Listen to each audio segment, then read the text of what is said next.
Les Français ne sont pas faits pour la liberté, sinon,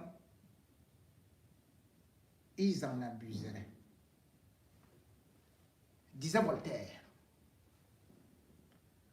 Aussi, voit-on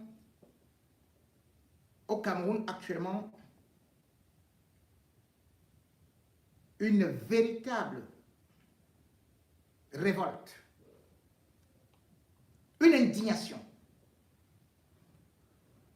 des populations qui parlent à l'unisson, qui expriment leur colère suite à cette annonce que l'ambassadeur français pour la défense des causes LGBT+, devrait venir au Cameroun faire des conférences, faire des campagnes de sensibilisation du 24 juin au 1er juillet.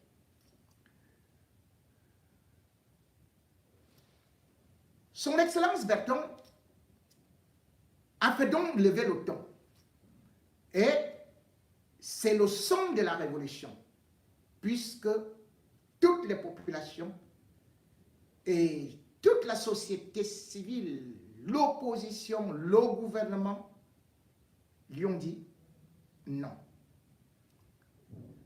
L'ambassade de France a été obligée d'annoncer que cet ambassadeur n'allait plus venir au Cameroun suite à des pressions, à une lettre de dénonciation du ministre des Affaires étrangères, Mbela Mbela, qui rappelle à cet ambassadeur les règles fondamentales de l'État du Cameroun qui condamne encore ce qu'on peut appeler les rapports, les relations homosexuelles. Il est difficile pour nous, qui sommes en France, de parler d'un certain nombre de sujets. Parce que, sachez-le, nous sommes soumis au respect des lois. Ça fait de telle sorte que, lorsque, même si vous êtes un Africain, si vous voulez critiquer certains trucs ou vous voulez placer tel ou tel mot, eh bien, vous pouvez tomber sous le coup de la loi. Vous pouvez être sanctionné durement. Mais cependant, nous devons également regarder ce qui se passe à travers le monde, parce que le monde est un grand village. Parce que le monde est un grand village, les villages ne doivent donc pas absorber d'autres villages et ne doivent pas imposer les cultures aux autres. Nous qui vivons en France, nous respectons les lois françaises. Nous respectons les lois du genre. Nous respectons les couples homosexuels. Nous respectons les mariages parce que c'est un pays de droit et c'est un pays qui a ses lois et c'est un pays où nous ne pouvons pas faire le poids. Nous respectons la culture française. C'est aussi ça que le peuple africain, le peuple camerounais, en ce moment, demande qu'il soit respecté, que sa culture soit respectée, que ses lois soient respectées. Parce que chaque État a ce qu'on appelle sa souveraineté, dispose de la Constitution, vote ses lois, les applique. Les traditions africaines peuvent aussi rejoindre certains autres États. Ce n'est donc pas que l'Afrique est un pays qui refuse le développement. Les Africains tiennent au respect de leurs mœurs. Ils ont une civilisation. Les Africains tiennent à ce qu'une famille soit père-mère. Les Africains ont eu leurs valeurs, celles qui voudraient que l'homme épouse la femme ou que la femme épouse l'homme et non que deux sexes s'unissent. Ça, c'est dans la plupart des États africains. Et ce n'est pas quelque chose qui est minoritaire. Bien au contraire. Sur 54 États africains, 32 condamnent l'homosexualité. 32. Sur 193 pays, 69 condamnent l'homosexualité. Ne venez donc pas nous accuser d'être homophobes ou d'attenter à la liberté des autres. Nous disons tout simplement que l'Afrique a ses valeurs, l'Occident a ses valeurs. Et il faut que chacun respecte les valeurs de l'autre. C'est de ça qu'il s'agit. Il ne s'agit pas qu'on veut humilier tel, on veut entrer dans la vie privée de tel, ou on veut contraindre tel à renoncer à tel.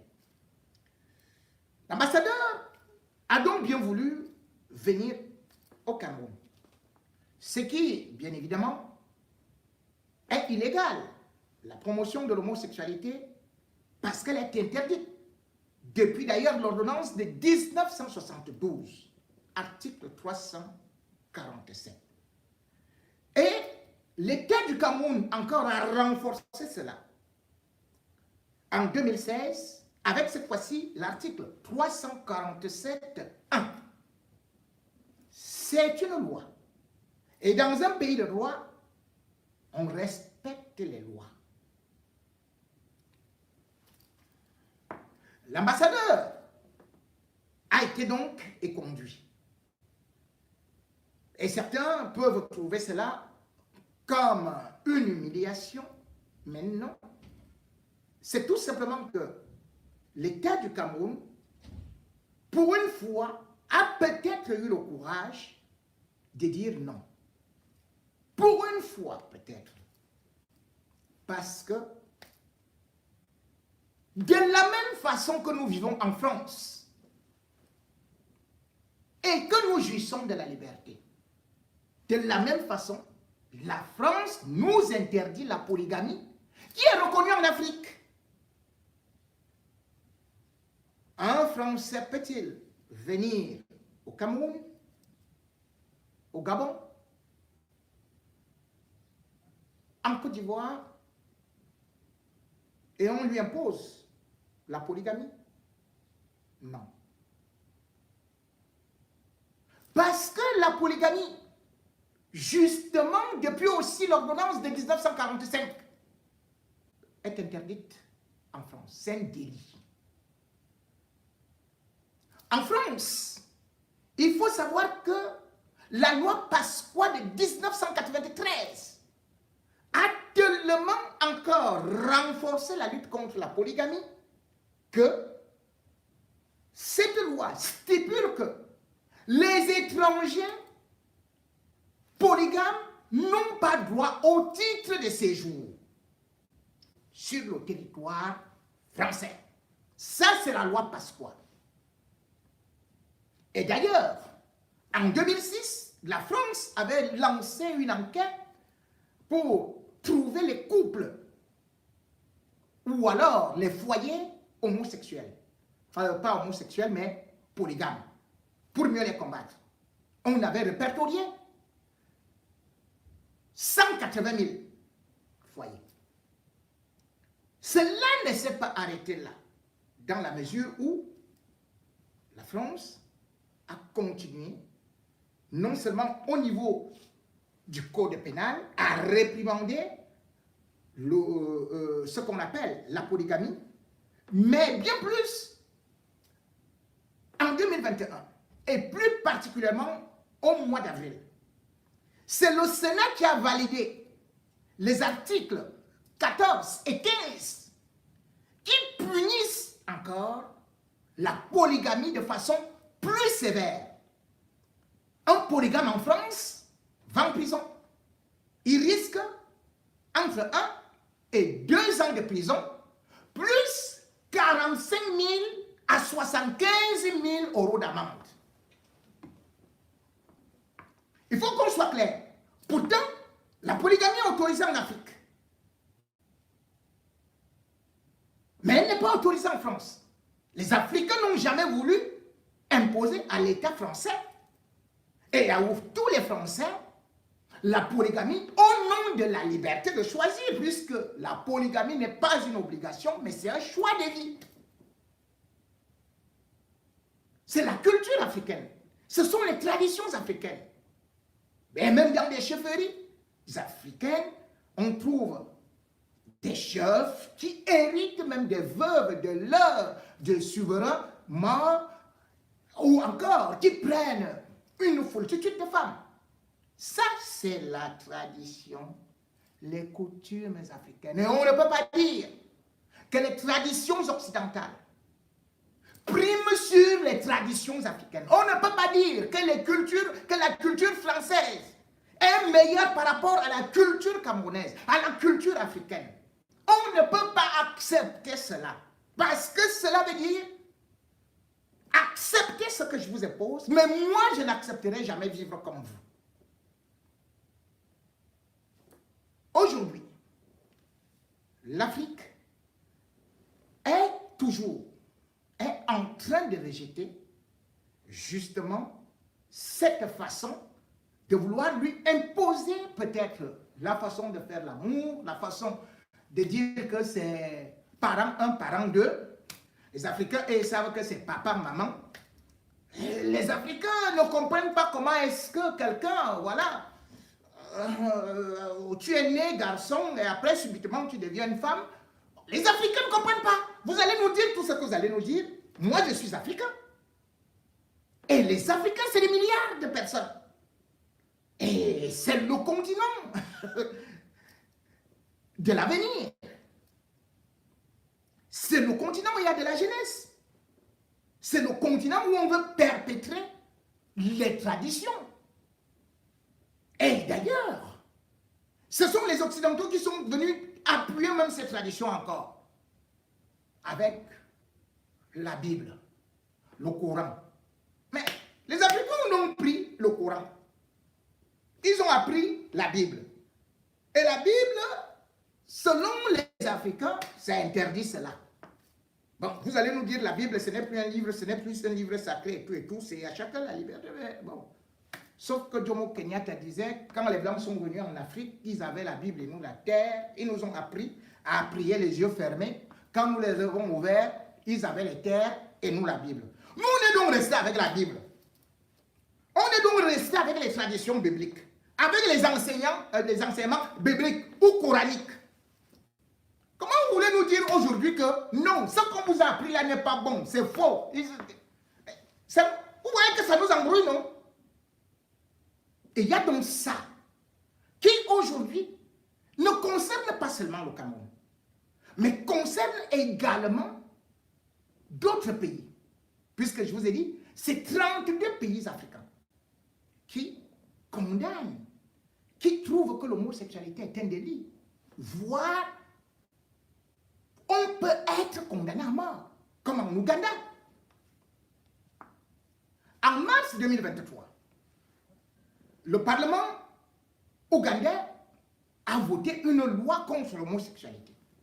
Cette loi contre l'homosexualité est terrible. Elle est intransigeante. Et d'ailleurs, Yoweri Museveni avait refusé de signer cela parce qu'il avait presque le fusil occidental des Américains, le fusil sous la tempe. On lui a dit, si tu valides ça, les 400 millions de dollars qu'on t'octroie souvent comme cadeau pour la lutte contre le sida, on ne te donne plus. Mais trouver la relation entre le sida et les relations de genre et tout. Trouvez un peu la relation, il n'y a pas. Mais néanmoins, il avait fait retoquer cela et avait demandé que cela soit revu au niveau de l'Assemblée. Le 2 mai, le Parlement ougandais a voté. Et presque à l'unanimité, seul un député n'a pas voté. Et lorsqu'on voit ces lois-là, on se rend compte que ceux qui sont récidivistes,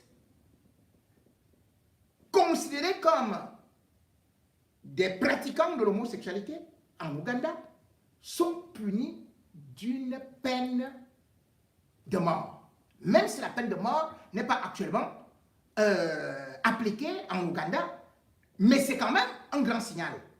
Et d'ailleurs, les récidivistes, d'autres récalcitrants, récoltent une peine de 20 ans de prison. Ce sont donc les dirigeants africains qui sont aussi mis sous pression par une population qui n'accepte pas ces techniques ou ces pratiques soi-disant évolutives, soit des pratiques qui sont...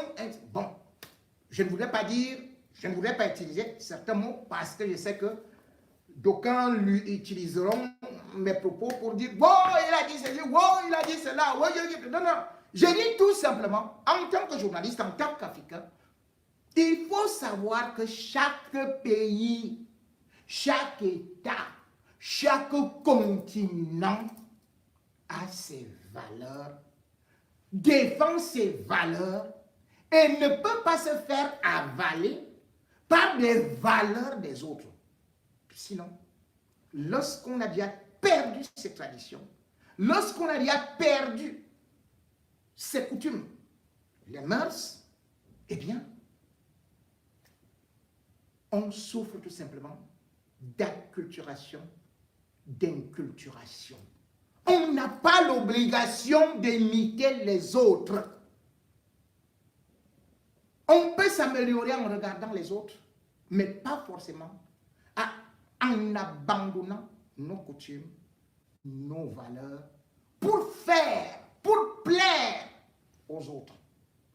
Car il y a un proverbe africain qui dit, je cite,